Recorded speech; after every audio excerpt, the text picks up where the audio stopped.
कृषी मंत्री माणिकराव कोकाटे यांच्या नाशिक जिल्ह्यातच एक मोठा युरिया घोटाळा समोर आल्यामुळे खळबळ उडाली आहे। केंद्र शासन अनुदानित शेती उपयोगी नीम कोटेड युरियाचा गैरवापर होत असल्याचा आरोप होतोय। शेतीसाठीच्या युरियाचा वापर थेट औद्योगिक कारणास्तव वापरला जात असल्याचं समोर आलेलं आहे। दिंडोरी तालुक्यामधील आशेवाडी परिसरामध्ये असलेल्या गोदरेज ॲग्रोवेट या नामांकित कंपनीमधनं 50 किलो वजनाच्या 1800 गोण्या म्हणजेच 90 मेट्रिक टन माल जप्त करण्यात आलाय।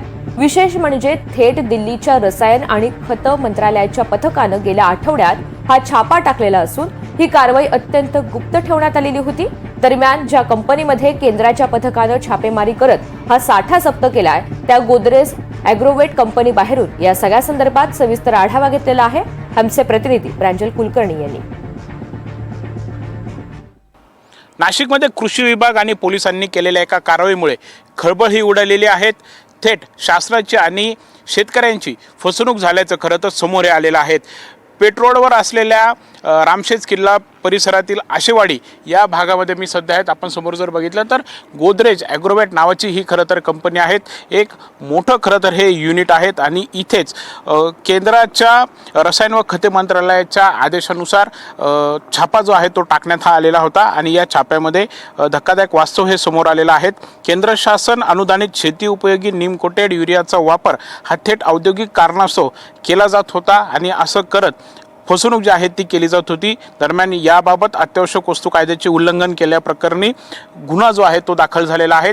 या गोदरेज ॲग्रोवेट कंपनीचे संचालक असतील, व्यवस्थापक असतील यांच्यासह गाझियाबाद आणि कोलकात्यातून जिथून हा माल हा आलेला होता, जे सप्लायर होते त्यांच्यावर गुन्हा दाखल झालेला आहे। जे पुरवठादार आहेत त्यांच्यावर देखील गुन्ह्याची नोंद ही झालेली आहे। एकूण 9 जणांविरोधात नाशिकच्या दिंडोरी पोलीस ठाण्यामध्ये गुन्हा हा दाखल करण्यात आलेला आहे। मोहीम अधिकारी जे होते नाशिक जिल्हा परिषदेचे त्यांनी जी संपूर्ण मोहीम राबवलेली होती आणि त्यांनीच याबाबत तक्रार देखील दाखल केलेली होती।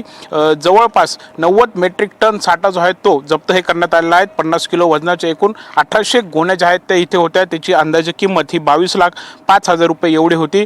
यातील साठ्याचे नमुने जे आहेत ते जप्त हे करण्यात आलेले आहेत आणि खत नियंत्रण प्रयोगशाळेमध्ये पुढील तपासासाठी ते पाठवण्यात देखील आलेले आहेत। सध्या हा जो संपूर्ण माल आहे तो इथेच सील करून ठेवण्यात आलेला आहे। मात्र एकंदरीतच आपण बघितलं तर अनेक वेळा पिकांची वाढ होत नाही आहेत, यामध्ये शेतकऱ्यांची फसवणूक होते।